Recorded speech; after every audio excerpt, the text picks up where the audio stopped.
Est-ce que vous voyez mon écran? Oui. Oui, parfait.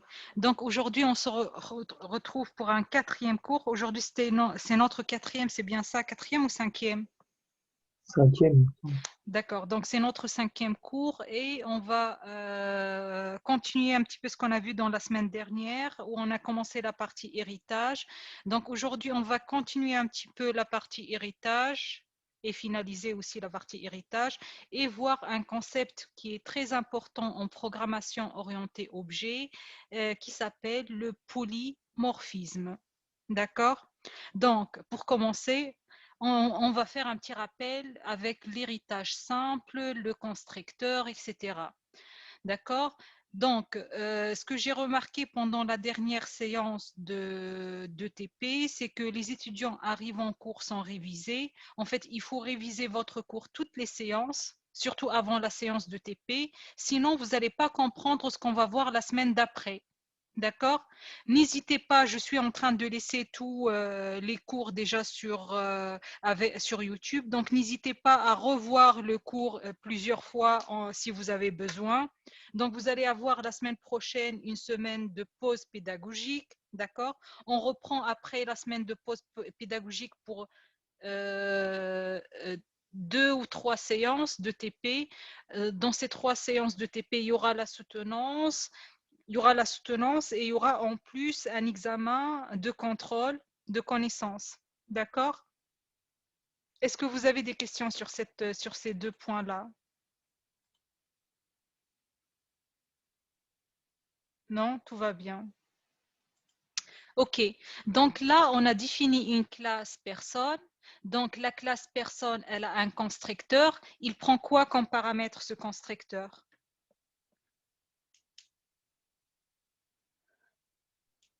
Prénom et nom. Prénom et nom. Non et non. Prénom et nom. D'accord? Et donc, il va faire quoi? À quoi ça sert un constructeur? À initialiser les attributs d'une classe. Donc, les attributs d'une classe, c'est ceux qui sont définis avec un self. Self.prénom, c'est l'attribut de la classe personne.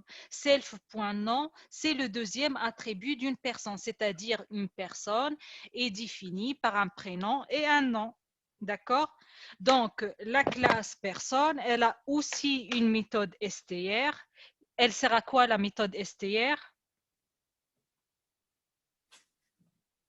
Donc, elle retourne une chaîne de caractères qu'on peut l'afficher après, ensuite, dans le programme principal, qui va nous afficher simplement le nom et le prénom de la personne.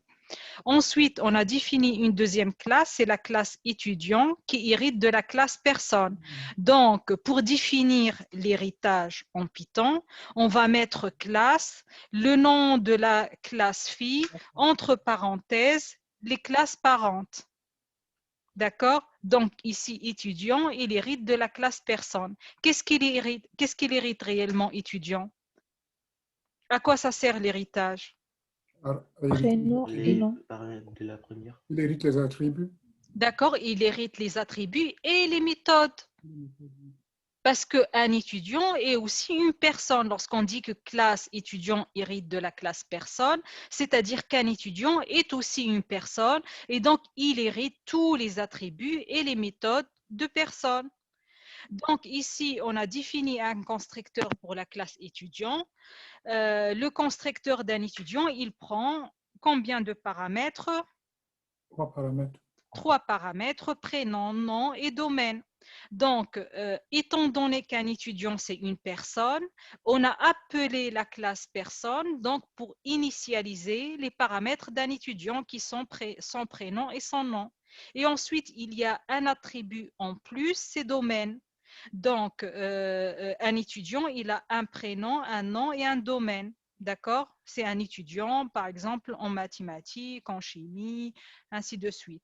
Donc, on va initialiser avec le constructeur de personne, son prénom, son nom, et ensuite, on va initialiser un nouveau attribut qui est spécifique pour la classe étudiant et qui n'existe pas pour la classe personne, c'est l'attribut domaine. Donc, cet nouvel attribut, parce que c'est un attribut, il faut toujours avoir self point. Donc, self.domaine, c'est-à-dire qu'il y a un attribut pour la classe étudiant qui s'appelle domaine. D'accord? Et qu'on va l'initialiser avec domaine, avec une variable domaine qu'on a passée comme argument ou variable de ce constructeur. Ensuite, il a aussi une méthode str. Donc, cette méthode str, elle va appeler la méthode str de personne, d'accord, pour lui afficher, pour retourner une chaîne de caractères contenant son nom, son prénom. Et en plus à ça, on a concaténé cette phrase-là avec une autre phrase qui contient le self.domaine. Donc, str de la classe étudiant va afficher le nom, le prénom et le domaine de l'étudiant. Donc, dans cet exemple, nous créons une première classe personne avec deux attributs prénom et nom, ainsi qu'une méthode de conversion en string, retournant une chaîne de caractères, bien sûr, pour décrire la classe courante. Donc, la seconde classe nommée étudiant hérite de personne et dispose d'un attribut supplémentaire qui est domaine. Donc, cette dernière redéfinit la méthode str afin d'y intégrer son nouveau attribut. D'accord? Donc, on va voir autre chose si vous n'avez pas de questions. Madame, Oui? le F que vous avez mis avant return, c'est pourquoi? C'est une partie de la chaîne de caractères. Du coup, si on devait mettre des valeurs, par exemple 2, 3, 4, on met le F tout le temps. Ici, c'est une chaîne de caractères. La méthode str, elle va retourner une chaîne de caractères. Cette chaîne de caractères, c'est la concaténation de cette phrase qui est retournée par str de personne. Plus de ça, on a self-domaine. Soit vous allez faire ça plus la deuxième partie, d'accord? Soit vous faites F2, vous allez ouvrir les deux guillemets comme ça. D'accord? Est-ce que c'est possible de représenter des chiffres sous forme de chaîne de caractères? Il faut convertir dans ce cas-là le chiffre en une chaîne de caractères. Et donc, pour convertir, on l'a vu au premier semestre, on fait str. C'est comme toute conversion de type. Donc, on a vu, on fait ce qu'on appelle un cast. Ça, on l'a vu pendant le premier semestre. Donc, on fait str entre parenthèses et puis l'entier.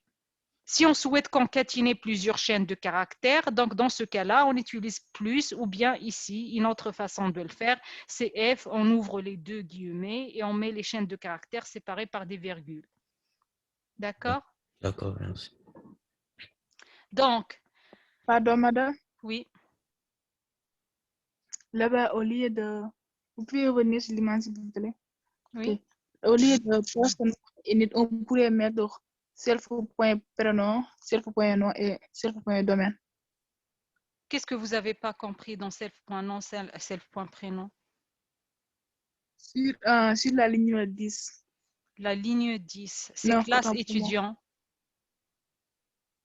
Oui, def 11. Def 11, c'est def, là-bas. init, self, prénom, nom et domaine. Oui. C'est le constructeur de Oui, la après, classe on pouvait étudiant. mettre... Oui.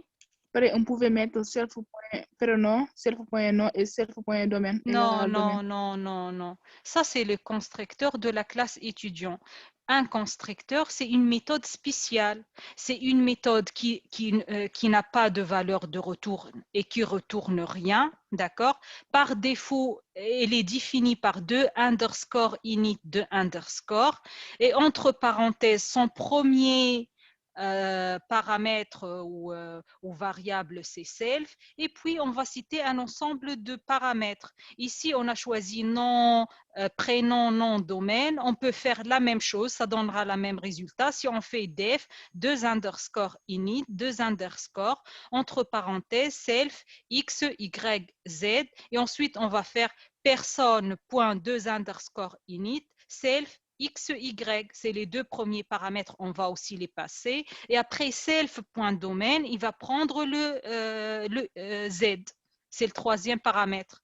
Ça, dans la définition d'une fonction, c'est des variables, c'est le nom d'une variable. On peut mettre x1, x2, x3, on peut utiliser a, b, c, d, ce que vous voulez. Ça, c'est la self. personne point init qui me pose problème. Pardon? C'est la personne point init self.non qui me pose un peu de problème. En haut, on avait mis self.prénom égale prénom, self.nom égale nom. Oui. Après def Ça, c'est init. des attributs self.prénom et self.nom. C'est les attributs de la classe personne. Self.domaine, c'est l'attribut de la classe étudiant. D'accord? Donc, Merci. prénom, nom, domaine, dans l'initialisation, dans l'entête de la fonction, c'est simplement des paramètres ou des variables de la fonction. Lorsqu'on utilise à l'intérieur de la définition de ce constructeur self point quelque chose, c'est un attribut de cette classe. C'est D'accord, bon? merci. Oui. Donc, maintenant, on va voir, il y a une façon plus intelligente pour appeler le constructeur de la classe mère. C'est comme tout à l'heure, ici, on a appelé le constructeur de la classe personne. D'accord? On a appelé personne.2_init. La semaine dernière, on l'a vu et je le répète cette semaine, il y a une façon plus intelligente de faire ça en utilisant super. D'accord? Donc, au lieu de faire personne.2_init prénom nom, on peut faire super.2_init 2 underscores et ensuite donc on appelle le constructeur.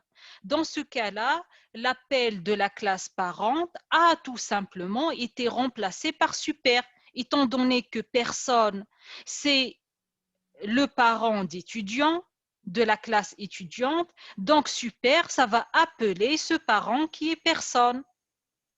L'utilisation de super a été faite sans argument.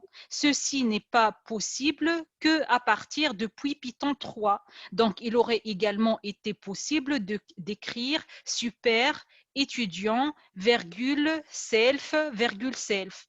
Donc, maintenant, nous sommes en train d'apprendre à travailler avec Python 3. D'accord?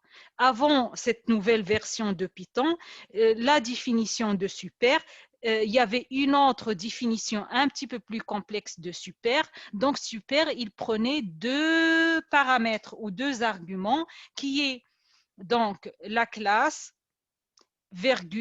self. Maintenant, c'est bon, on s'est débarrassé de ça. Avec Python 3, il y a une version beaucoup plus simple. C'est super, sans aucun argument, sans aucun argument.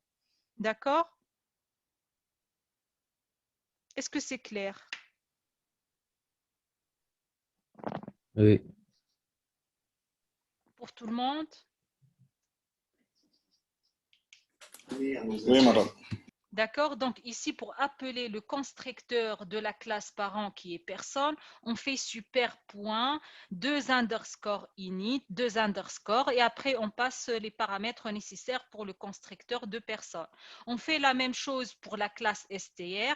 Donc pour appeler la fonction str de la classe personne, on fait super point, 2 underscore str, 2 underscore parenthèse. D'accord? Donc, tout comme C++, et contrairement à Java ou bien à C, Python est capable d'utiliser l'héritage multiple. J'ai dit au début de ce cours qu'il y a plusieurs langages orientés objets. Donc, Python, c'est un langage orienté objet, comme C++, comme Java, ainsi de suite. Donc, Python, il est capable, il permet de faire des héritages multiples. C'est-à-dire, on peut définir qu'une classe, elle hérite de deux classes. Dans d'autres langages, par exemple Java, il interdit l'héritage multiple. Une classe, elle peut hériter uniquement d'une seule classe. Avec Python, contrairement à Python, une classe, elle peut hériter de plusieurs classes. Et il n'y a pas un nombre fini de nombre de classes que peut hériter donc cette classe. Donc, ceci implique forcément des particularités au niveau de l'utilisation de cette mécanique qui peuvent être gérées à l'aide de super. OK? Donc là, on va voir ce qu'on appelle diamond problem, donc le problème diamant, parce que ça ressemble un petit peu à un diamant. Donc, c'est un terme généralement utilisé pour représenter les ambiguïtés survenant lorsque deux classes B et C héritent d'une surclasse A et une quatrième classe D hérite à la fois de B et C. Donc, si A implémente une certaine méthode qui est elle-même redéfinie dans la classe B et ou la classe C, quelle version de cette méthode sera héritée par la classe D? D'accord? Ici, la question, imaginons qu'on a la même fonction qui existe dans A, dans B, dans C. Et donc, étant donné que D, il va hériter de B, de C, qui eux, les deux, ils héritent de A, c'est quelle version lorsque D, elle va appeler cette fonction-là? Normalement, parce que D est aussi un objet de B, de C et de A, il a aussi tous les méthodes et les attributs de ces classes-là, c'est quelle méthode qui sera exécutée. Donc, quelle version de cette méthode, elle sera héritée et exécutée par la classe D. C'est ce qu'on va voir maintenant. D'accord? Essayez de prendre un papier et un stylo pour essayer de noter des choses, comme ça on se rappelle. Donc là, on sait que A hérite de B et de C et les deux héritent de D. Donc c'est une information qu'on va le garder en tête maintenant. D'accord? Donc ici, on a la classe A. La classe A, elle a une méthode test. Elle fait simplement un simple affichage appel de test depuis A. La classe B, maintenant, qui hérite de A, comme on a dit tout à l'heure selon le schéma. Est-ce que vous vous rappelez de ça ou non? Oui. D'accord? Donc, elle a une méthode test qui va afficher que l'appel de test, il vient à partir de B. C aussi qui hérite de A, elle a la même méthode test. Donc, ça s'appelle une redéfinition de la fonction. Parce que la fonction, elle a été déjà définie dans la classe A et ensuite, elle a été redéfinie dans la classe enfant ou fille B, C et B et C. D'accord? Ensuite, on a la classe D. Cette classe D, on a dit, elle hérite de la classe B et C. Donc, ça fait notre diamant. Donc, on va créer un objet qui s'appelle nouveau D, qui est de type D. Et ensuite, on va appeler la méthode test pour cet objet-là, nouveau D. D'accord? Donc, la question ici, est-ce que celui qui sera exécuté, ça sera celui du A, celui du B ou celui du C? D'accord? Donc, la réponse dépend de l'ordre dans lequel les classes parentes sont spécifiées lors de l'héritage. En effet, si B est placé, comme ici, B, elle est placée avant C, donc ce sera alors sa méthode qui sera appelée par l'instance D. Donc, dans notre cas, ici, lorsqu'on va appeler la méthode test, pour un objet qui est de type D, étant donné qu'il n'existe pas dans la classe D, on va regarder les classes parentes. Donc, c'est quoi les classes parentes? C'est B et C. D'accord? Donc, on regarde en premier lieu celui qui est affiché le premier dans l'ordre de passage. Donc, c'est le B. On regarde dans le B. Est-ce qu'il y a une méthode test dans la classe B? Oui. Dans ce cas-là, donc, on va exécuter la méthode test de la classe B. Donc, on aura un affichage. Donc, la sortie, ça sera appel de test depuis B. Est-ce que c'est clair? Oui. Clair pour tout le monde ou non? Oui. Moi, moyen, madame. D'accord. Qu'est-ce que vous n'avez pas compris?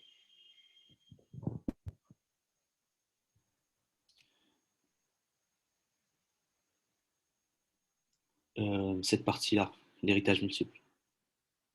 Ici, on a une classe A, une classe D qui hérite d'une classe B et une classe C. D'accord? Donc D elle hérite de B et C. B, maintenant, on a B qui hérite de A, d'accord, et C en même temps qui hérite de A. Donc, ça nous fait un héritage comme ça. Ça ressemble à cette figure. Oui ou non? Oui. D'accord? Donc là, on a créé un objet qui est de type D. Et ensuite, on va appeler la méthode test. Est-ce que la classe D, elle a une méthode test? Non. Non. Dans sa définition, elle n'a pas une méthode test, mais elle hérite, étant donné qu'elle hérite de B et C. S'il y a une méthode qui s'appelle test dans B ou C, elle va l'hériter. C'est ça le principe de l'héritage, oui ou non? Okay. D'accord, okay. C'est bon, j'ai compris. D'accord? Donc, elle va hériter les méthodes de B et C. Donc, la question, parce que ici, test, elle a été définie dans B et dans C. Laquelle elle va exécuter, sera exécutée? Est-ce qu'elle va exécuter celle de B ou celle de C? En fait, il faut respecter l'ordre. Oui, elle va exécuter celle du B parce que dans l'ordre, il y a B puis C. Donc, on va regarder dans B, dans la classe B, s'il y a une méthode test. Oui, il y a une méthode test dans la classe B. Donc, dans ce cas-là, on va exécuter la fonction test qui existe dans la classe B. D'accord? D'accord. Madame, s'il vous plaît, Mhm. peut-on directement appeler la classe A? Genre faire J entre parenthèses A, sans passer par les parents, genre directement. J'ai pas compris, c'était quoi la question? Est-ce qu'on peut directement faire classe, par exemple, classe D de A, sans faire B et C? Mais oui, on peut faire ça, mais c'est pas ça l'objectif ici. Oui, je sais. N'importe quelle classe, elle peut hériter de n'importe quelle autre classe. Et il peut hériter de plusieurs classes. Donc, l'héritage multiple est aussi autorisé en Python. D'accord? Mais dans ce cas-là, si D elle hérite de A, elle sera comme B et C.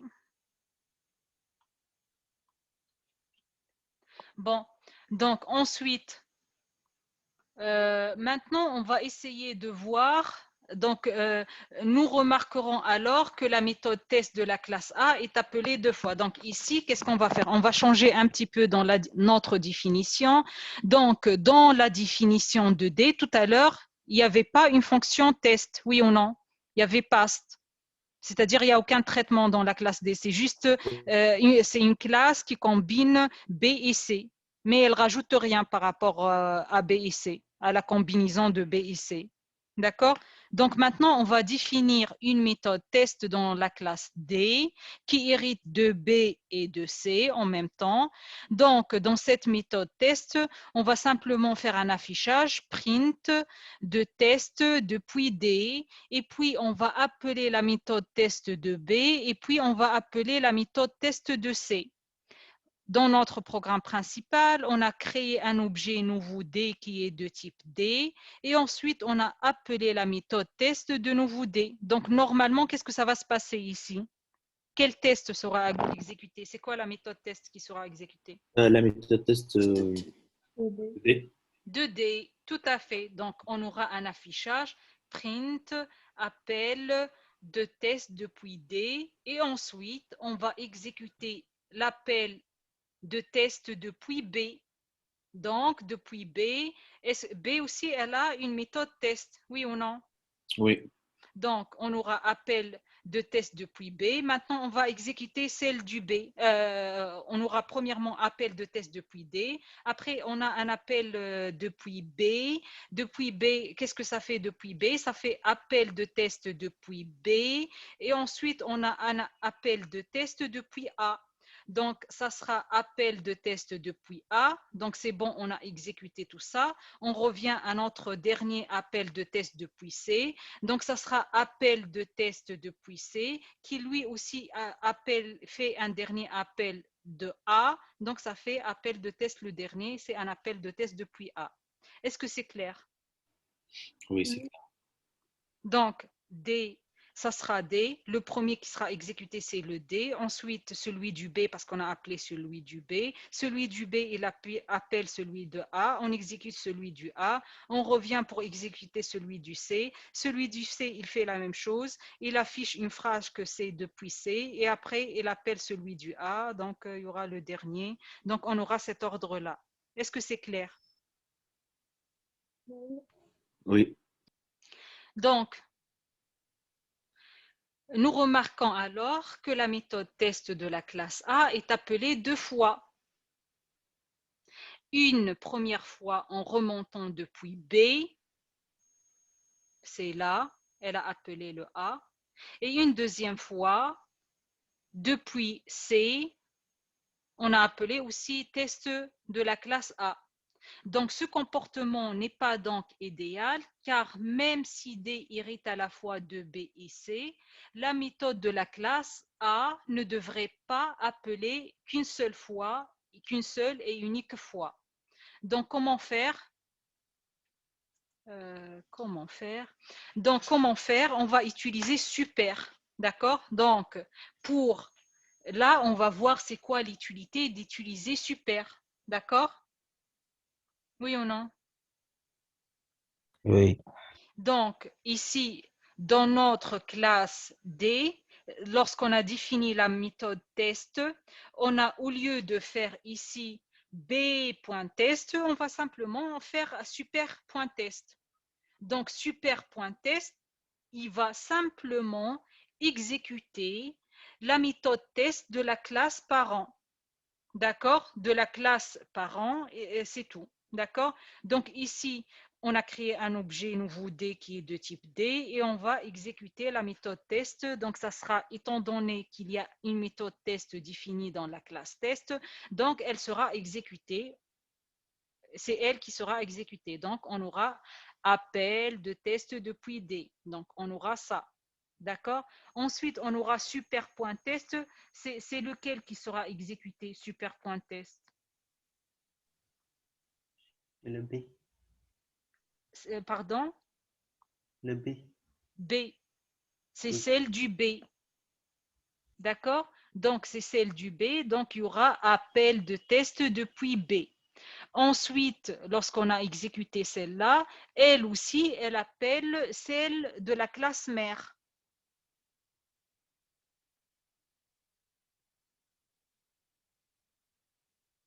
D'accord. D'accord. Donc, elle va aussi appeler celle de la classe mère, qui est normalement celle du A. On a la même chose. Ensuite, donc on a dit D, puis B, puis... ok, ok, je vais essayer d'expliquer d'une façon plus simple, sinon on va se perdre. Donc, cette fois-ci, au lieu d'utiliser le nom de la classe, comme tout à l'heure, on va simplement utiliser super. Donc, le comportement ici qui sera affiché, c'est qu'on aura une seule exécution. Au lieu d'avoir ici la sortie qui est appel de test depuis A 2 fois, il sera exécuté une seule fois. Donc, on l'aura une seule fois. Pourquoi? Parce que la méthode super va utiliser ce qu'on appelle un algorithme MRO. Je vais l'expliquer ensuite plus en détail, qui permet de déterminer l'ordre d'appel le plus adéquat avec le schéma de la classe choisie. Donc, ainsi, chaque classe, elle aura une sorte de chemin jusqu'à son parent, le plus vieux. Et c'est ce chemin qui permet d'effectuer des bons appels de méthode. Donc, il est bon de constater que l'ordre de passage A, D est toujours pris en compte. Donc, remarquez aussi que nous n'avons également plus besoin de passer self. Oui, ici, on n'a pas passé self. On a simplement passé super. Donc, car super, elle représente directement l'objet parent. Donc, ici, on va simplement exécuter donc le D. On va exécuter le D. Le D, il va appeler le super qui est le super de B et celui du C. Donc, on commence bien sûr par celui qui est cité en premier lieu, donc c'est celui du B. Donc, on va exécuter le constructeur du B ainsi que le constructeur du C. Donc, celui du B, il va afficher appel de test depuis A. Appel de C, en même temps, il va afficher appel de test depuis C. Et les deux, en même temps, ils vont exécuter une seule fois parce que c'est le parent des deux qui va afficher donc appel de test depuis A une seule fois. Donc, la seule différence, on a remplacé ici par rapport au code précédent, mais ça sera dans l'autre sens. On a remplacé, au lieu de mettre le nom du parent, on a fait super. D'accord? Lorsqu'on a fait super, ici, ces deux appels-là, ils étaient remplacés par super test self. D'accord? Donc ici, en faisant ça, en remplaçant ça avec un super, ça fait l'appel des deux classes parentes dans l'ordre B et C et une seule exécution pour la classe parente de toutes les classes qui est la classe A. Est-ce que c'est clair? Madame, ça veut dire que dans ce programme, le but de super, c'est d'afficher la classe parent en dernier. C'est ça ou pas? En fait, l'utilité ici d'utiliser super, parce qu'on a un héritage multiple, c'est ne pas répéter l'appel de la classe parente plusieurs fois. D'accord. D'accord? Donc ici, ça a été exécuté qu'une seule fois. Donc, on a utilisé super, on ne s'est pas cassé la tête, on va mettre quoi en premier temps? Est-ce qu'on met B.test, C.test, ainsi de suite? Et donc, il y a un algorithme derrière qui s'appelle le MRO qui va décider des chemins de l'arborescence, donc qui va lui faire ce schéma-là, c'est ce qu'on a vu, il va lui avoir ce type de schéma en tête, il va exécuter donc la méthode du B, la méthode du C et enfin, en dernier lieu, la méthode du A. D'accord? Donc, on n'a rien codé, on a mis super et lui, il a fait tout le schéma, il a trouvé donc toute l'arborescence, le chemin jusqu'à le parent le plus vieux. Ah, donc il permet en fait de remonter l'arbre. Oui. Ok. Donc, on a vu ça. Ensuite, est-ce que vous avez d'autres questions?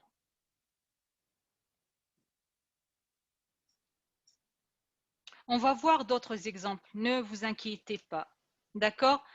Donc, ici, on va essayer, tout à l'heure, qu'est-ce qu'on a fait? Super.test. Maintenant, on va voir super avec le constructeur. Comment utiliser super avec un constructeur. Donc, ici, dans la classe D, on a défini le constructeur de la classe D qui va faire un petit affichage constructeur de D et après, il va appeler le constructeur de la classe parente. Donc, c'est quoi ses parents? Ses parents sont B et C. Maintenant, le constructeur de la classe C, lui aussi, après faire un affichage constructeur de C, il appelle le constructeur de la classe parente qui est A. B, la même chose, il fait un petit affichage constructeur de B et ensuite il appelle le constructeur de son parent qui est le A. Donc, cette fois-ci, la méthode implémentée est le constructeur de ces mêmes classes qui sont le A, B et C et D. Donc, comme dans les autres langages, il est nécessaire de faire appel au constructeur du parent dans celui de l'enfant. Toujours, lorsque vous allez définir des classes avec des héritages, dans le constructeur de la classe fille, il faut en premier lieu appeler le constructeur du parent et ensuite, s'il y a des nouvelles attributs à définir ou autres traitements à rajouter, on fait le traitement. Est-ce que c'est clair? L'équipe de gauche. C'est clair ou non? Oui ou non? Oui, oui, madame. Donc ici, lorsqu'on va exécuter, donc lorsqu'on va créer un objet qui est de type D, qu'est-ce que ça va se passer? Nouveau D égale à D, ça fait quoi? Est-ce que vous pouvez m'expliquer?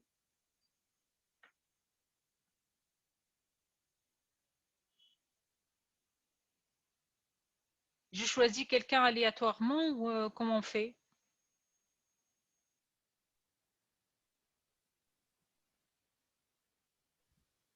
La fille qui vient de parler en dernier, qui était absente la semaine dernière. Est-ce que vous m'entendez? Oui, moi. Oui. Vous pouvez nous expliquer? Lorsqu'on a fait nouveau D égale à D, qu'est-ce qui se passe? On a créé un objet de type D. D'accord. Et donc, lorsqu'on crée un objet de type D, on va exécuter quoi? On va exécuter print constructeur de D. D'accord, on va exécuter le constructeur. C'est le constructeur qui sera exécuté. Donc, on aura un premier affichage constructeur de D. Et puis, On appelle le constructeur de B après. après, on va appeler le constructeur de B et puis le constructeur de C. Donc, on va appeler les constructeurs de ses parents. Les parents de D sont B et C. Donc, on appelle en premier lieu le constructeur de B et ensuite le constructeur de C. Donc, le constructeur de B, il va nous afficher quoi? Constructeur de B.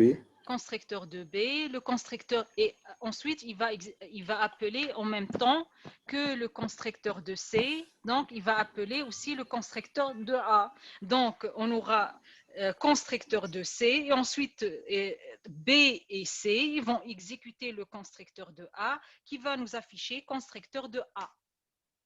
Est-ce que c'est clair? Ouais. Oui. Pour tout le monde? Oui.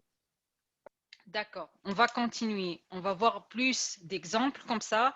Vous allez vous rappeler un petit peu de ce principe. Donc, ici, on va définir une classe A. La classe A, elle a une fonction qui s'appelle FOO. La classe, elle a une méthode FOO. La méthode FOO de la classe A, elle fait un point d'interrogation. Donc, on va se rappeler que dans A, il y a le point d'interrogation. Essayez de le noter même quelque part. Dans B, il y a une méthode qui s'appelle FOO. Donc, dans la définition de B, il y a un point d'interrogation. Ensuite, on a une troisième classe C qui hérite de la classe B et qui hérite de la classe A et qui hérite de la classe B. C'est-à-dire que C, elle a aussi une méthode FOO héritée de B et héritée de A.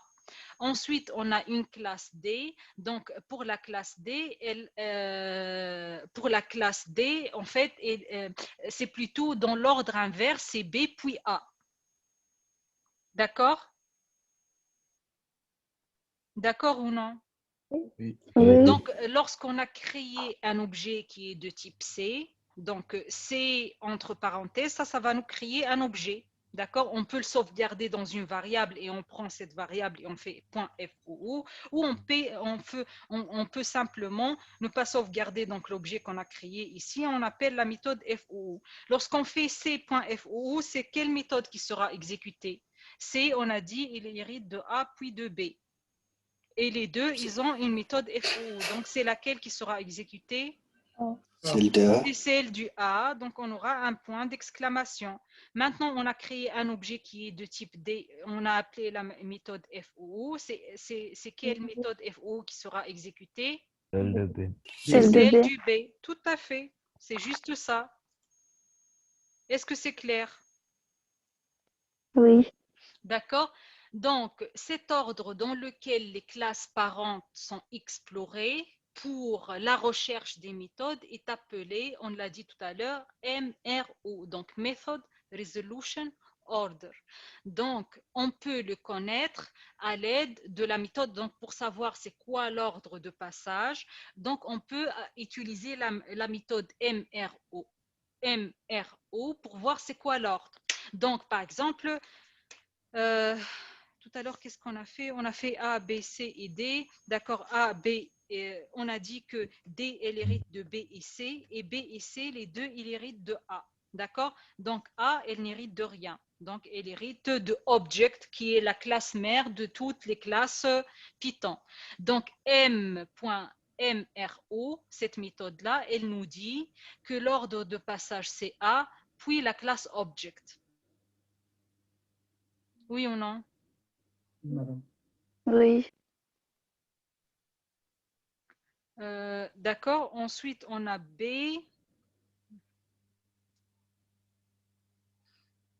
Peut-être c'est pas exactement le même exemple. Ah non, non, c'était pour cet exemple-là. Donc pour cet exemple-là, je suis désolée. Donc pour cet exemple-là, on a A qui n'a pas de classe parent, B n'a pas de classe parent, C, elle a A et B comme parents, et D, elle a B et A comme parents. D'accord? Donc, dans ce cas-là, A, on a dit A et B, ils n'ont pas de parents. Donc, l'ordre de passage des méthodes, on commence par A. S'il n'y a pas dans A, on regarde la classe object qui est la classe mère de toutes les classes Python. B, c'est la même chose. Pour C, on a dit ça hérite de A et de B. Donc, on regarde en premier temps dans la classe C, puis on regarde dans la classe A, dans l'ordre, et puis on regarde dans la classe B, et au final, c'est le object qui est la classe mère de toutes les classes Python. D maintenant, ça sera l'inverse, donc on commence par D, puis B, puis A, et enfin object. Est-ce que c'est clair? Oui. Oui. Oui. Parfait. D'accord. Donc là, on va encore regarder un autre exemple avec les mêmes principes. Donc ici, on a défini la classe A qui est un constructeur, classe B qui est un constructeur, classe C qui hérite de A et B, elle a un constructeur, d'accord?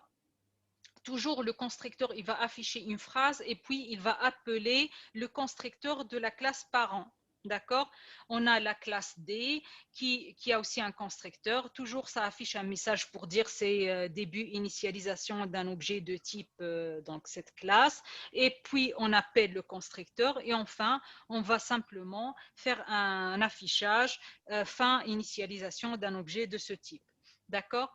Donc, la méthode init des classes parents n'est pas appelée automatiquement et l'appel doit être donc réalisé explicitement. C'est pour ça ici, à chaque fois, en fait, on n'appelle pas le constructeur implicitement. Il faut ici rajouter une phrase qui appelle ce constructeur. D'accord? C'est pour ça toujours on fait super point de underscore init. Donc, c'est ainsi que le super.2 underscore init, init présente dans la classe C qui appelle l'initialisateur de la classe A qui appelle lui-même celui de la classe B. Donc, lorsqu'on va appeler par exemple super.init à l'intérieur de la classe C, qu'est-ce qui se passe? Avec super.init, on a appelé le constructeur de A, puis on a appelé le constructeur de B. Ici, dans D, lorsqu'on a fait super.2 underscore init, on a appelé le constructeur de B, puis le constructeur de A. Est-ce que c'est clair? Donc là, on va par exemple créer un objet qui est de type C. Est-ce que quelqu'un il peut m'aider pour exécuter ensemble ce code-là? Oui, Oui. d'accord. Donc ici, lorsqu'on a appelé C, le constructeur C, qu'est-ce qui se passe? C, on va créer un objet qui est de type C. Qu'est-ce qui se passe? On va exécuter le constructeur de C. Une seule personne. Il exécute d'abord D'accord.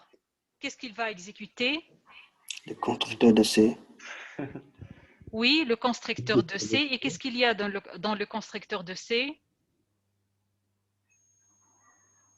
Il y a Il y a le constructeur de A. Non, début. il va commencer par exécuter le constructeur de C. Qu'est-ce qu'il y a dans le constructeur de C? Début, initialisation d'un objet de type C. Ensuite, il y a super.2 underscore init. J'ai dit que super.2 underscore init, il va appeler le constructeur de A, puis le constructeur de B. Donc, qu'est-ce qu'il y a dans le constructeur de A? Début, initialisation d'un objet de type A. Puis, il va appeler, lui, le constructeur de la classe parent. C'est quoi le constructeur de la classe parent de A? C'est object, mais il fait rien, object. D'accord? Donc, object, il fait rien du tout. OK? Ensuite, on aura le constructeur de B qui va nous afficher, début, on a dit que ça, super.init, il appelle le constructeur de A, le constructeur de B. Donc, il y aura début, initialisation d'un objet de type B. Après, c'est la fin de l'initialisation de ces deux objets qui sont B et A. Et enfin, une fois qu'on a exécuté ce super.init qui va appeler les constructeurs de A et de B, il y aura fin, initialisation d'un objet de type C. Est-ce que c'est clair? Du coup, madame, Oui, si il exécute le constructeur de A et de B en même temps. c'est ça. Ok. Oui ou non? Mais c'est le A qui passe en premier. Oui. D'accord? Donc là, lorsque il va exécuter jusqu'à arriver au constructeur, il arrête au niveau du constructeur, et puis il va exécuter tout le traitement de B jusqu'à le constructeur. S'il y a un appel dans le constructeur, s'il y avait une autre classe qui est plutôt parente de A ou bien de B, on finit le traitement de ce constructeur et puis on revient pour finaliser le reste du traitement. D'accord? Est-ce que vous avez des questions? C'est le même exemple en fait. Depuis tout à l'heure, c'est la même idée. On l'a revu avec plusieurs classes et plusieurs exemples de méthodes ou de constructeurs, mais c'est toujours le même principe. Madame, Oui. du coup, les deux prints que nous avons fait en haut pour B et A, nous avons répété 2 fois le print. La deuxième print, c'est Oui. essentiel ou on peut l'effacer? Oui, on peut l'effacer. C'est juste ici, en fait, un exemple pour montrer l'ordre de passage et l'ordre d'héritage. C'est un exemple. Après, dans votre code, vous faites ce que vous voulez, ça dépend des programmes, etc. Mais ici, on souhaite comprendre l'ordre de cheminement des étapes des méthodes lorsqu'il y a un héritage multiple. Et lorsqu'on fait super init d'une classe qui hérite de plusieurs classes, qu'est-ce qui se passe? C'est laquelle qui va passer en premier temps? D'accord, merci. Est-ce que c'est clair pour tout le monde? Oui, madame. D'accord. Maintenant, lorsqu'on fait D pour D, qu'est-ce que ça va se passer?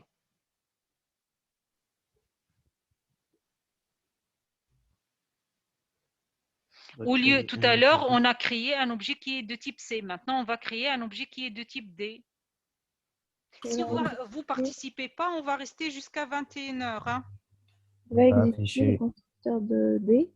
On va afficher le message début initialisé d'un objet de type D. D'accord. Ensuite. On va exécuter super et va appeler le parent B. Oui.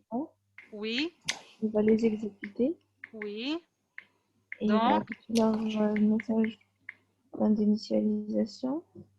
Ouais, début initialisation d'un objet de type B. D'initialisation d'un objet de type D. D'accord. Il arrive au constructeur. Donc, il ne va pas exécuter l'appel du constructeur parent. Il va essayer d'exécuter le constructeur de l'autre classe qui est la classe A. Donc, il va faire début initialisation d'un objet A. Étant donné qu'il n'y a pas un super Il n'y a pas un super de A et de B, donc ça s'arrête là l'appel. Donc ça se termine là le super init pour A et super init pour B. Donc ensuite il va afficher fin initialisation de A, fin initialisation de B, et tant que ça a été exécuté, qui est super init, donc la dernière chose c'est fin initialisation d'un objet de type D. Clair ou pas clair? Ok. Clair. Donc, c'est comme je l'ai dit tout à l'heure, Python, il donne la possibilité de l'héritage multiple. Donc, on peut définir une classe qui hérite de plusieurs classes, de 2 classes, de 3 classes, de 4 classes, comme vous voulez. Ce n'est pas le cas dans d'autres langages de programmation. Par exemple, le Java, il n'autorise pas l'héritage multiple. Ici, on a la possibilité de créer, par exemple, une classe E qui hérite de A, de B, de C et de D. D'accord? Donc, Madame, vous pouvez revenir sur... ici, l'ordre d'héritage, c'est D, C, B et A à la fin? Ou c'est l'inverse? l'ordre d'héritage, c'est A, puis B, puis C, puis D. Mais dans les autres... Dans les autres, c'était aussi la même chose. C'est B, puis A, puis B. Toujours le premier qui a été cité, c'est celui qui passe en premier temps. Oui, donc du coup, ça veut dire que par exemple là, c'est classe D qui hérite de B et A, et par exemple, quand on exécute le code, ça fait depuis initialisation d'un objet de type B, ensuite ça fait donc B, début d'initialisation d'un objet de type C, c'est ça? Non, de B, quel C? Il n'y a pas de C ici. D, il a A et B. Mais quand on exécute le code, Oui, il va printer d'abord début d'initialisation d'un objet de type B.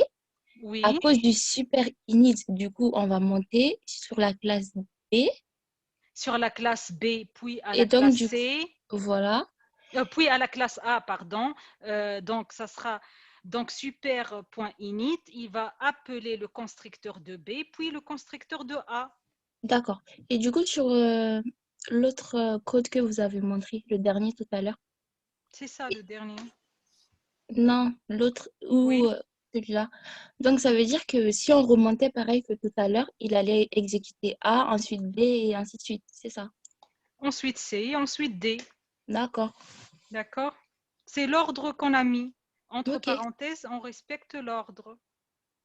Donc là, on va essayer de résumer pour que ça soit un petit peu plus clair. Donc, vous l'avez compris, il y aura un ordre pour la résolution des noms d'attributs ou de méthodes en fonction du ou des héritages de notre classe. À nouveau, cela provient de la manière dont Python gère les espaces de noms.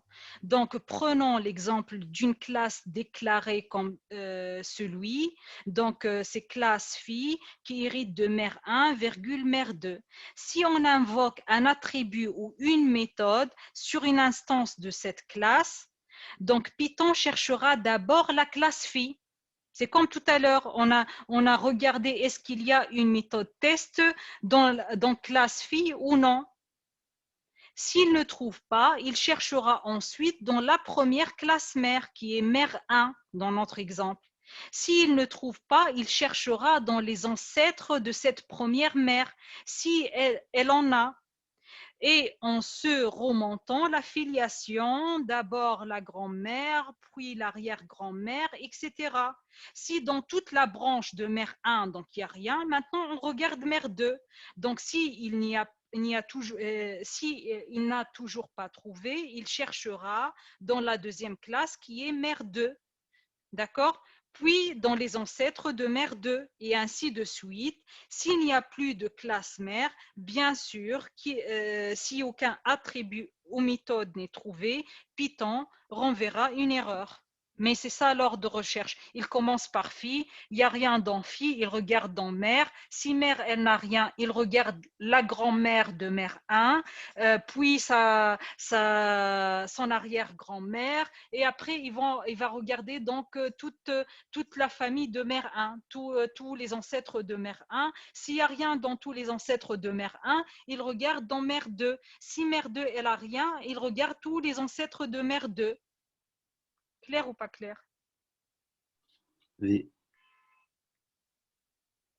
Pour tout le monde? Oui. D'accord. Pas de questions? Ok.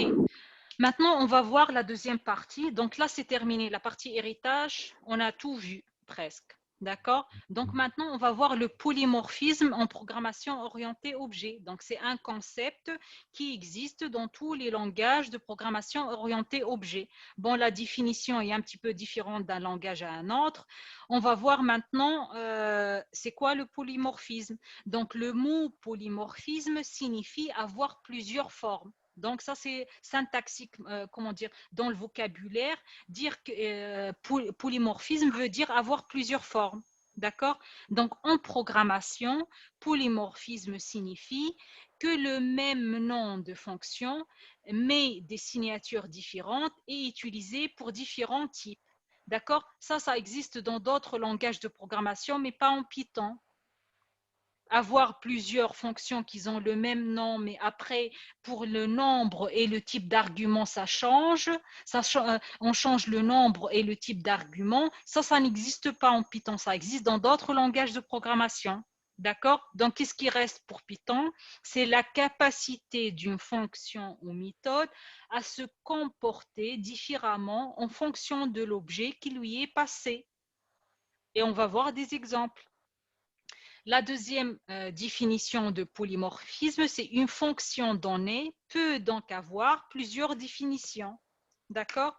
Donc, on va voir comment on définit le polymorphisme de classe, c'est quoi des classes polymorphes ou fonctions polymorphes. D'accord? Donc, pour utiliser le polymorphisme, nous allons créer deux classes distinctes à utiliser avec deux objets distincts. Donc, chacune de ces deux classes distinctes doit avoir une interface commune pour pouvoir être utilisée de manière polymorphe. Donc, nous allons donc leur attribuer des méthodes distinctes mais portant le même nom. D'accord? Donc ici, par exemple, on a défini un sherk, comment dire en français, requin. Donc, on a défini une classe sherk ou requin. Donc, un requin, il peut swim, donc il peut nager,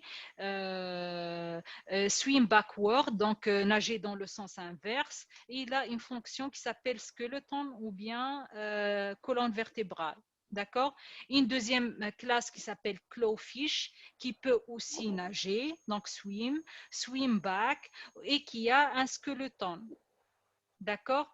Donc, ici, dans notre programme principal, on a créé un objet qui est de type shark et on a appelé la méthode skeleton pour cet objet. On a créé un objet quasi qui est de type clawfish et on a appelé la méthode skeleton. Donc ici, on a les mêmes méthodes. Swim, swim back et skeleton, c'est les mêmes méthodes, mais pour des classes différentes, avec un traitement différent. D'accord? Ok. Donc, avec des classes polymorphes, nous pouvons appeler des méthodes sans nous préoccuper du type de chaque objet. D'accord? Parce que ici, ces deux classes-là, Sherk et Clawfish, c'est des classes polymorphes parce qu'ils ont les mêmes méthodes, mais ils sont différents. D'accord? Donc, on ne va pas se préoccuper du type de la classe de chaque objet. Étant donné que la méthode skeleton, elle existe pour la première classe shark et elle existe pour la méthode skeleton, tout va bien. D'accord? Donc ici, par exemple, étant donné qu'ils sont polymorphes, on va créer Madame, Oui, le compilateur, il va pas écraser l'ancienne classe si je remarque que c'est la même chose? non, parce que c'est ça le concept de polymorphisme. Ah, d'accord, ok. Donc, pour lui, il y a deux objets. Un objet qui s'appelle shark, un autre objet qui s'appelle clawfish. Le premier objet, il a trois méthodes, swim, swim back, skeleton. Et le deuxième, il a la même chose. D'accord? Ok. Donc, c'est ça le concept de polymorphisme. Donc, en Python, on peut avoir des classes polymorphes. Des classes polymorphes, c'est des classes qui sont différentes, mais qui peuvent avoir les mêmes méthodes ou les mêmes attributs. C'est facile. Et par exemple, si on ajoute une méthode en plus dans la Il n'y a classe, pas de souci, il n'y a pas de souci. c'est plus polymorphe? C'est polymorphe parce qu'ils ont les mêmes méthodes. Ce n'est pas toutes les mêmes méthodes, mais ils ont des méthodes qui ont les mêmes noms. Une classe polymorphe, deux classes polymorphes, c'est deux classes qui ont des méthodes qui ont le même nom. Pas forcément toutes les méthodes. Ok. D'accord? Ok. Donc, ici, étant donné que c'est faisable, donc ici, qu'est-ce qu'on a fait? On a fait une boucle for fish in Sami quasi, fish.swim. Donc, lorsqu'on a fait fish.swim la première fois, donc dans la première itération, la première exécution, qu'est-ce que ça va se passer? Sami, c'est un shark et quasi, c'est un clawfish. Donc, ici, c'est une boucle for. J'ai remarqué déjà que les gens, ils ont oublié comment faire for in une liste d'objets. J'ai remarqué ça cette semaine pendant le TP. Donc, ici, for fish in Sami quasi, c'est-à-dire pour la première itération, ce fish-là, il sera Sami. Et pour la deuxième itération, fish, il sera égal à quasi. Donc, lorsqu'on fait ça, qu'est-ce que ça va se passer? Fish.swim. Il va faire fish.swim pour shark et clawfish. D'accord. Donc, pour le premier Sami, ça sera shark. Donc, la première itération, ça sera le swim de shark. Swim de shark, ça nous fait quoi? The shark is swimming. The shark is swimming. Après, ça sera le shark.swim back. Donc, ça va nous afficher the shark cannot swim back, but can sink back. Donc, il va nous afficher cette méthode-là. Après, donc, fish.skeleton, il va nous afficher, parce que là, ce sera l'exécution pour tout pour Sami, la première itération. Donc, ça sera the shark is skeleton is made of cartilage.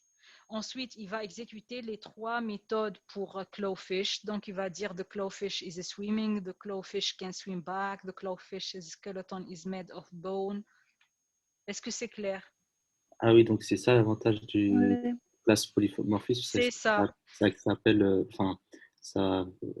avec une ligne de code, ça appelle plusieurs. C'est ça. Donc, il permet de traiter les méthodes selon le type d'objet qu'on lui passe. Donc, nous pouvons appeler des méthodes sans se préoccuper du type de la classe de chaque objet. On s'en fout ici que ce soit le swim, il va prendre la classe, il va savoir est-ce que c'est shark ou plutôt c'est clawfish, et il va exécuter la méthode correspondante. Oui ou non? Est-ce que c'est oui pour tout le monde ou non? On n'aurait pas pu faire ça pour des classes qui ne sont pas polymorphes? Si on n'a pas la même méthode dans les deux classes, comment on peut faire ça? Ouais, on ne peut pas faire ça. On ne peut pas faire ça. Il faut que les trois méthodes existent dans les deux classes. Sinon, on ne peut pas faire une boucle for comme ça. On sera obligé de faire Sami.swim, Sami.swimback, Sami.skeleton, et après on va faire quasi.swim, quasi.swimback et quasi.skeleton. Mais maintenant on a optimisé le code. D'accord. D'accord Ok. pour tout le monde ou non? Oui, c'est bon. d'accord. D'accord. On va voir une façon plus clean, plus propre pour faire ce genre de truc. D'accord? Donc, il est également possible de créer une fonction pouvant accepter n'importe quel type d'objet. D'accord? Donc, permettant ainsi le polymorphisme. D'accord. Donc, tout à l'heure, on a vu des classes polymorphes. Maintenant, on va voir plutôt des fonctions polymorphes. C'est quoi une fonction polymorphe? C'est une fonction qui prend n'importe quel objet. Donc ici, on a défini une classe personne. La classe personne, elle a une méthode qui s'appelle affiche. On a défini une classe étudiant qui hérite de personne qui a une méthode affiche. On a défini ensuite une classe professeur qui hérite de personne aussi et qui a une méthode affiche. Ensuite, en dehors de ces trois classes, il y a une fonction dans notre programme qui s'appelle showMe. showMe, elle prend n'importe quel objet, elle prend cet objet et après, elle va appeler la méthode affiche de cet objet. Donc, dans notre programme principal, on a défini un objet ETD qui est de type étudiant, donc qui a un nom qui s'appelle caillou et un numéro de carte d'étudiant au CNE qui est 1, 2, 3, 4, 4, 4. D'accord? On a défini un objet PRF qui est de type professeur, donc qui a un nom qui s'appelle Sadoki et qui a un numéro, c'est quoi, professeur, qui a un numéro PPR qui est égal à 1, 2, 3, 1, 2, 3, 1, 2, 3. D'accord? Ensuite, on a fait show me ETD. Lorsqu'on a fait show me ETD, qu'est-ce qui se passe? Il va afficher Caillouche avec le numéro d'étudiant. Donc, lorsqu'on a fait show je suis étudiant, pardon, il va faire je suis étudiant. C'est ça. Donc, lorsqu'on a fait show me, il va exécuter la méthode affiche de cet objet. Cet objet-là, il est de quel type? ETD. Étudiant. Il est étudiant, De donc il type va étudiant. exécuter la méthode affiche de la classe étudiant. Donc, il va dire je suis étudiant. Maintenant, on a fait show me de PRF. Donc, ça va exécuter la méthode affiche pour la classe professeur. Donc, pour la classe professeur, ça va afficher je suis professeur. Donc ici, on a défini une fonction qui prend n'importe quel objet et qui va exécuter la méthode correspondante de cet objet, de la classe de cet objet. Donc, il est également possible de créer une fonction pouvant accepter n'importe quel objet, permettant ainsi un polymorphisme. Donc, cette méthode-là, showMe, c'est une méthode polymorphe qui peut prendre n'importe quel objet et qui va exécuter un traitement selon le type de cet objet. Clair ou pas clair? C'est clair, madame. D'accord. Donc, on continue. Donc, ici, on a créé une classe square. Donc, c'est un rectangle. Le rectangle, il a un side length égal à 2. Il a une méthode calcul square area, donc c'est pour calculer la surface d'un rectangle qui est égal à side length exposant 2. On a une classe triangle qui a un base length égal à 4 par défaut, qui a un height égal à 3 et qui a une méthode calcul triangle area qui permet de calculer la surface d'un triangle. Ensuite, on a une méthode qui s'appelle getArea qui prend un input object, donc un objet qui s'appelle input object. Donc, si ce input object il est de type square, dans ce cas-là, area, donc le calcul de area, il sera égal à l'exécution de la fonction de calcul square area de la classe square.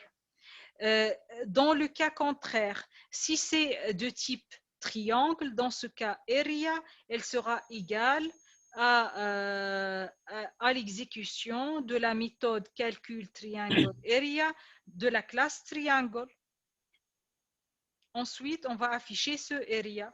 Donc, cette méthode-là, c'est aussi une méthode polymorphe qui prend un objet et selon cet objet-là, elle va faire un traitement. Clair ou pas clair? Vous pouvez répéter la partie sur if. Quelle partie? À partir de if type. Donc, si notre input object, il vient d'une classe son nom est égal à square. Donc, le nom, c'est un objet qui a un name, donc sa classe, et le nom de sa classe est square.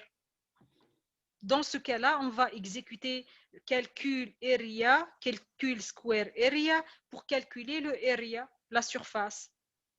Si c'est plutôt un objet qui appartient à la classe triangle, dans ce cas-là, area, elle sera calculée en exécutant la méthode calcul triangle area qui existe dans la classe triangle.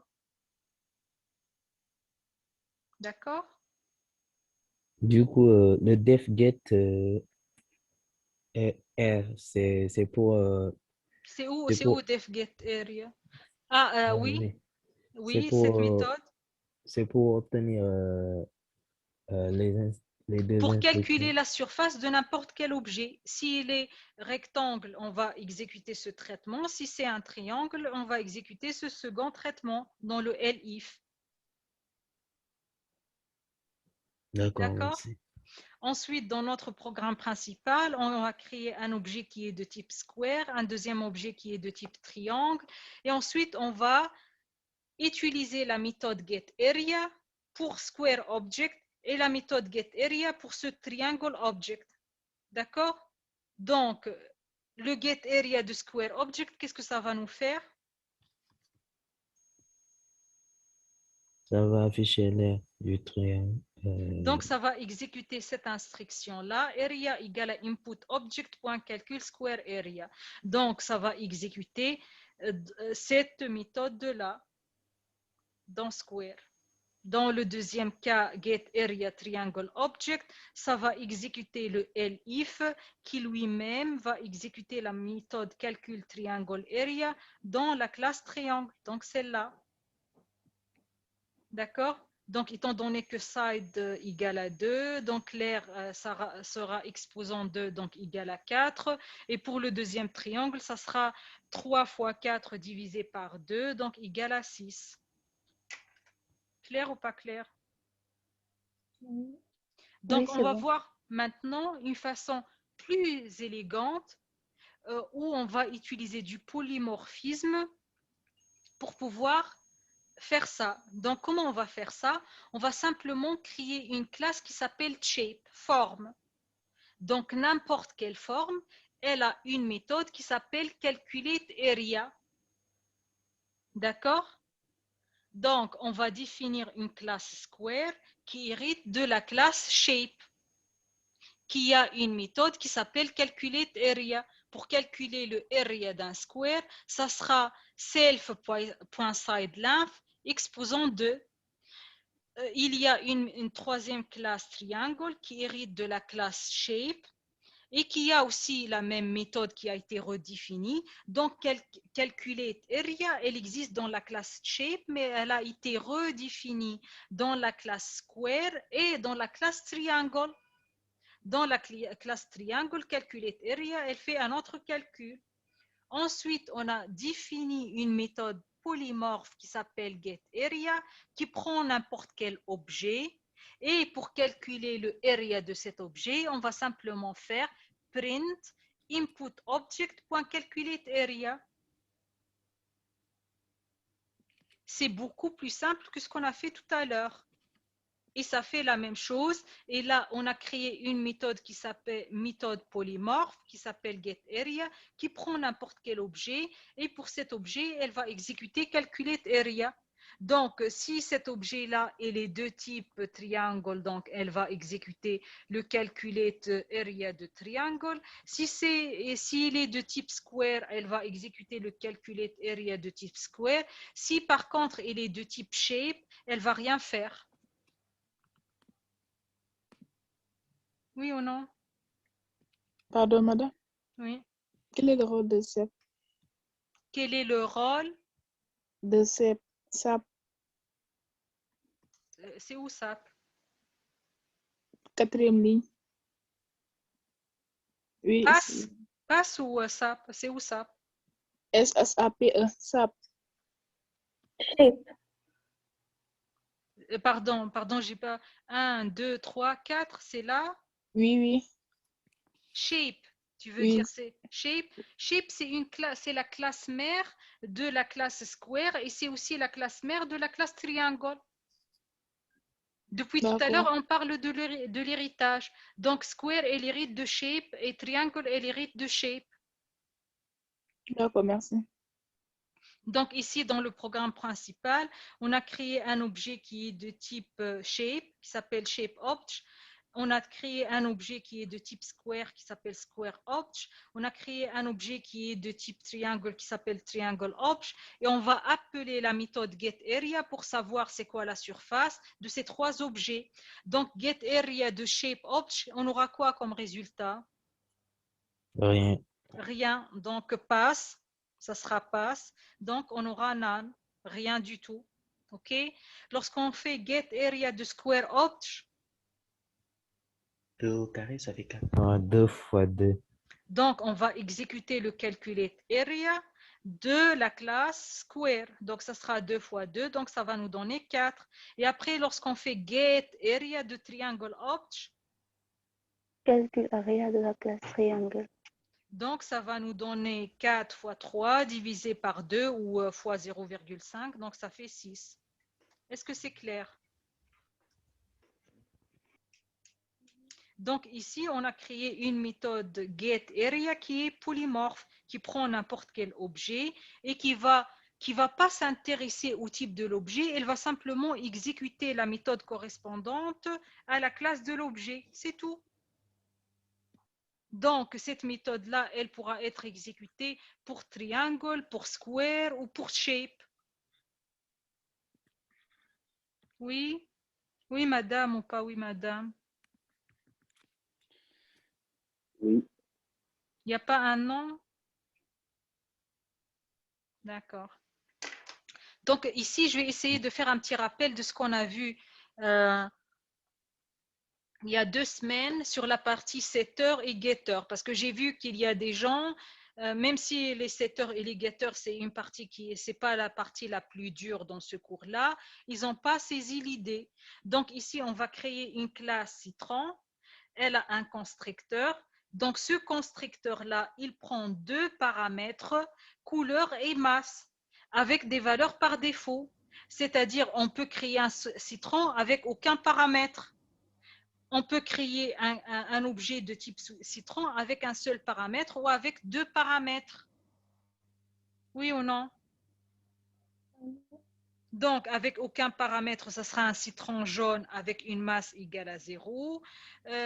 Sinon, si on lui passe 2 paramètres, donc il a 2 attributs. Un attribut qui est couleur, c'est pour ça qu'on a mis self.couleur, qui va prendre donc le premier paramètre qu'on a passé à ce constructeur, et il a une masse. Après, donc cette classe citron, elle a une méthode, un getter, c'est getCouleur, d'accord, qui permet de retourner la couleur d'un citron. Un setter qui permet de retourner ou de modifier, pardon, un setter qui permet de modifier la couleur d'un citron. Un deuxième getter, donc une autre méthode getter qui permet de retourner la masse d'un citron. Et on a aussi un setter qui va modifier la masse d'un citron. Si la valeur qu'on a passée comme argument à ce setter, elle est négative, donc on va lancer, on aura un message d'erreur avec rise value error. Donc on va simplement afficher un message d'erreur pour dire avez-vous vu une masse négative? Parce qu'il n'y a pas un citron qui a une masse négative. Forcément, une masse, c'est une valeur positive. Dans le cas contraire, si c'est pas le value qu'on a passé comme argument n'est pas négatif, donc elle est strictement positive, donc self.mass, elle aura cette value. Est-ce que c'est clair? Donc, toujours les getters, ils prennent aucun paramètre. Les setters, forcément, ils doivent avoir un attribut ou des attributs pour pouvoir modifier les attributs de la classe. Oui ou non? Il y a quelqu'un qui a dit madame.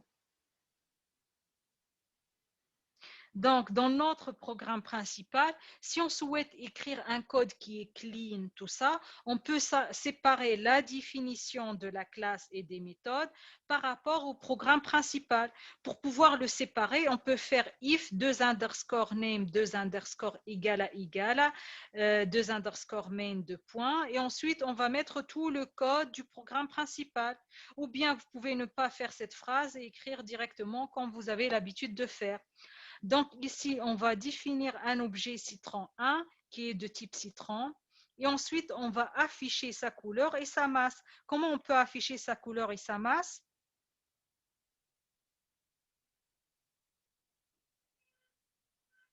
En utilisant citron 1.get. On va utiliser les deux getters, qui est getCouleur et getMass, qui vont nous retourner la couleur de ce citron et sa masse. Maintenant, on souhaite changer les attributs de citron 1 et pour ça, on va utiliser les setters. Donc, les setters, c'est des méthodes qui commencent avec 7. Donc, pour modifier la couleur d'un citron, on va faire citron 1.set couleur et ici, on va passer jaune foncé. Donc, c'est un citron qui est de couleur jaune foncé. Ensuite, on va changer sa masse. Pour changer sa masse, on va faire citron 1.set masse et donc il aura une nouvelle masse qui est égale à 100. Oui ou non? Oui. Une fois qu'on a changé sa couleur et sa masse, on peut afficher la valeur de sa couleur et sa masse en utilisant les getters qui est getCouleur et getMass. Donc, ça va nous afficher quoi? La dernière partie. La couleur, c'est jaune foncé et la masse, c'est 100. Donc, on aura cette ligne-là, jaune foncé 100. Au départ, avec la première ligne, avant de changer, c'était jaune 0. C'est les valeurs par défaut. Et ensuite, on les a changées. Donc, ça devient jaune foncé 100. D'accord? Est-ce que c'est clair? Oui. Maintenant, avec le même code, on va faire autre chose. Donc, on va créer un objet citron 1 avec ses valeurs par défaut. On va afficher les valeurs avec les getters. On va afficher sa couleur, sa masse. Ensuite, on va changer sa couleur en jaune foncé et sa masse égale à moins 100. Qu'est-ce que ça va se passer? Ensuite, lorsqu'on veut afficher sa couleur et sa masse, Ça va afficher avec déjà vu une masse négative. c'est ça. Lorsqu'on a fait ici, en fait, c'est au niveau de citron 1.7 masse moins 100. Donc, la couleur, elle a changé. Donc, citron 1.7 couleur jaune foncé, c'est bon.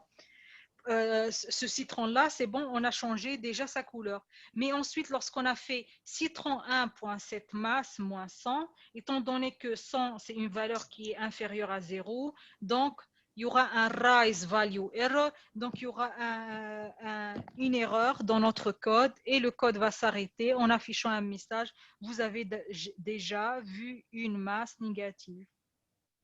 Clair ou pas clair? Donc, même vous, en Python, vous avez la possibilité dans votre code d'insérer des messages d'erreur.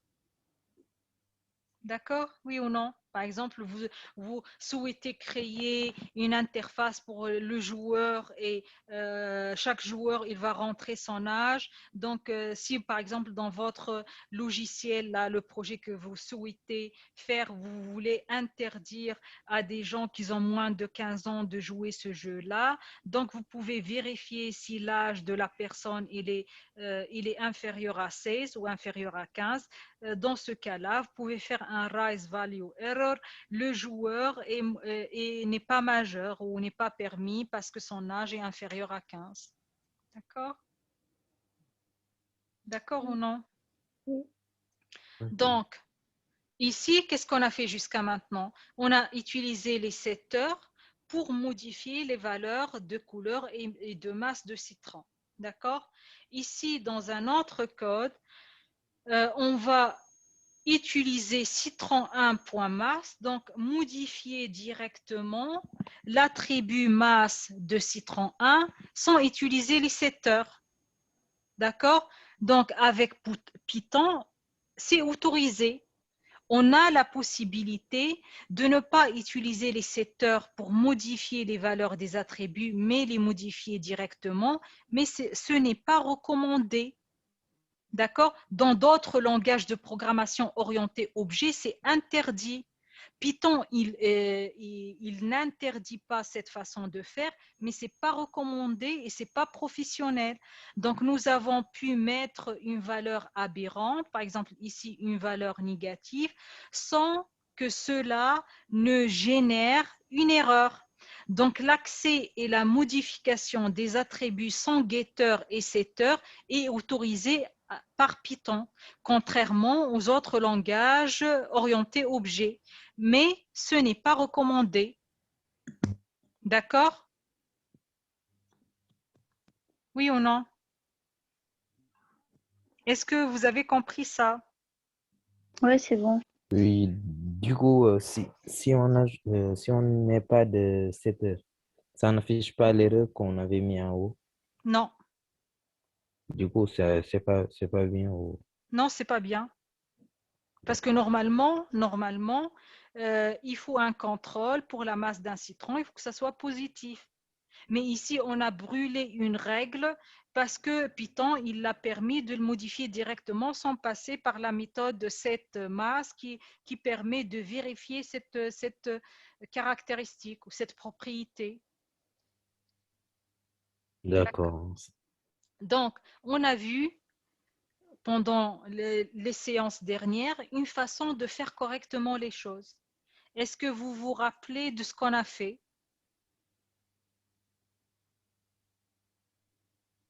C'était comment? Djibril, dis-moi comment on a fait.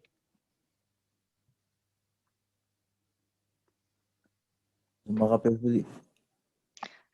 D'accord. Ok. On a vu une façon quand même de le faire correctement. On mettait property. C'est ça.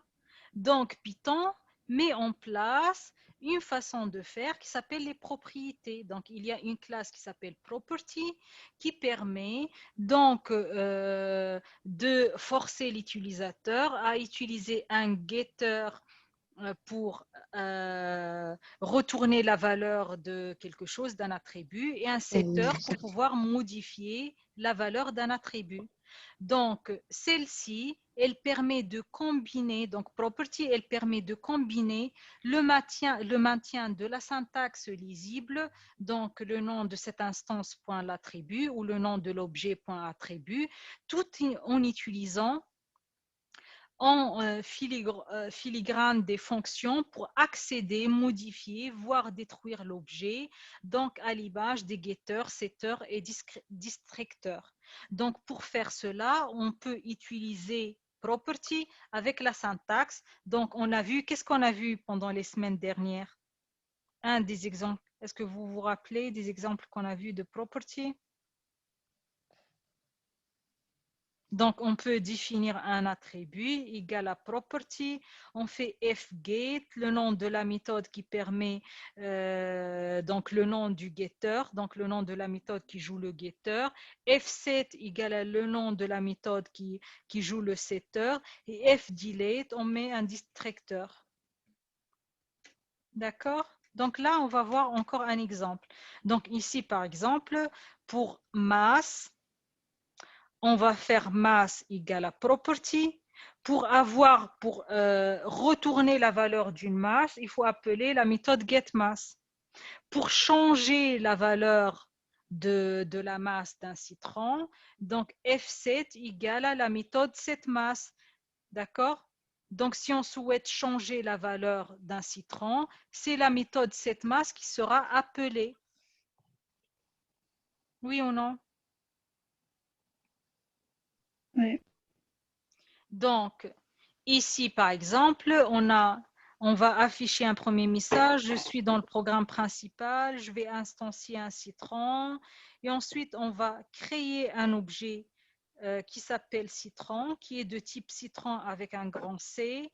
Et il a une masse. Par défaut, la masse égale à 0. Mais nous, on va créer un objet, un citron qui a une masse égale à 100. D'accord? Donc, lorsque je fais citron égale à citron A égale à citron masse égale à 100, qu'est-ce qui se passe? Allez, on veut finir pour partir. Allez. Donc ça, qu'est-ce que ça va exécuter? Qu'est-ce que ça va exécuter ça? Masse égale 100. Ça va exécuter 2, j'arrive dans le init, self mass égale à masse. Donc ça va exécuter ce constructeur. Donc il y aura cet affichage et ensuite, donc self.mass, il aura la valeur 100. Ensuite, on a print, je reviens dans le programme principal. Donc c'est bon, on a terminé l'exécution du constructeur, on revient au programme principal. Après print, la masse de notre citron est citron.masse. Lorsque on affiche ce message-là, il y aura quoi? Citron.masse. La masse de notre citron est 500. Donc là, il y aura le getter qui sera exécuté. Parce que citron.masse, on a dit masse, c'est une propriété. À chaque fois, je souhaite récupérer ou afficher, c'est la getMass qui sera exécutée. Donc cette méthode-là. Et lorsque j'essaie de mettre dans masse, je modifie la valeur, c'est la méthode setMass qui sera exécutée. Il faut réviser vos cours. Hein. Donc là, on a eu 3, je reviens dans le programme principal. Et ensuite, là, parce qu'on a fait la masse de notre citron et on a affiché ça, donc on a dit que là, c'est le getter qui sera exécuté. Donc, le getter, il aura quoi? Coucou, je suis dans le get. Et ensuite, il va retourner la valeur de la masse qui est 100 et on aura l'affichage, la masse de notre citron est 100 grammes. Est-ce que c'est clair cette phrase-là? Comment ça s'est passé? Ce qui s'est passé derrière? Non. Là, ici, print, la masse de notre citron est, d'accord? Donc ici, on souhaite récupérer citron.masse. Citron.masse, c'est quoi? Masse, c'est une propriété. Donc, pour pouvoir récupérer la masse, par défaut, c'est la méthode getMass qui sera exécutée. Donc, la méthode getMass, c'est celle qui va afficher « Coucou, je suis dans le get ». Et après, elle va retourner le self-mass. Donc, on aura « Coucou, je suis dans le get ». Et après, on aura la masse de notre citron et 100 grammes. On l'a vu tout ça. D'accord. J'ai fait toute une séance sur les propriétés. Tout un cours sur les propriétés.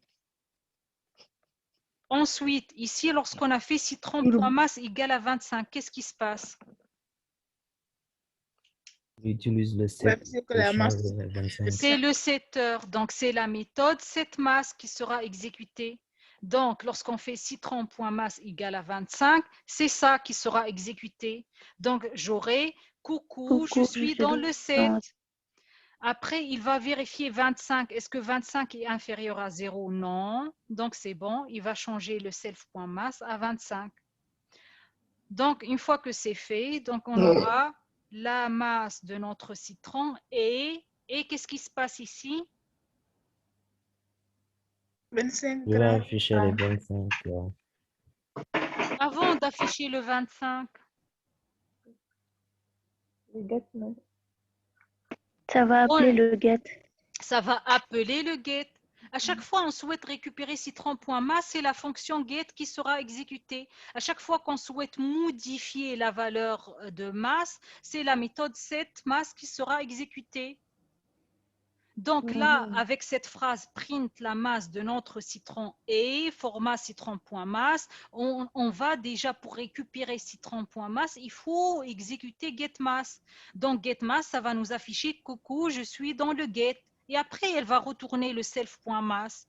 Lorsqu'elle retourne le self.mass qui est égal à 25, on aura l'affichage, la masse de notre citron et 25 grammes. Oui ou non? Oui. D'accord?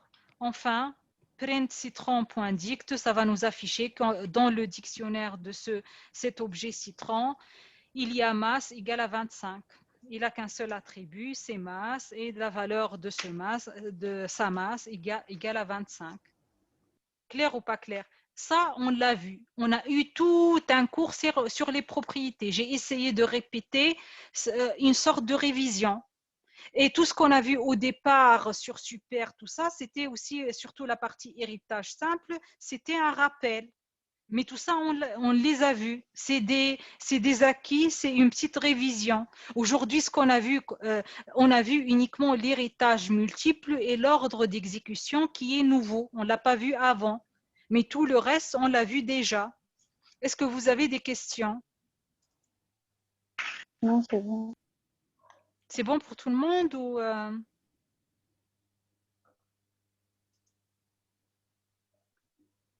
Bon, j'espère que c'était clair. D'accord? Si vous avez des questions, n'hésitez pas. Hein.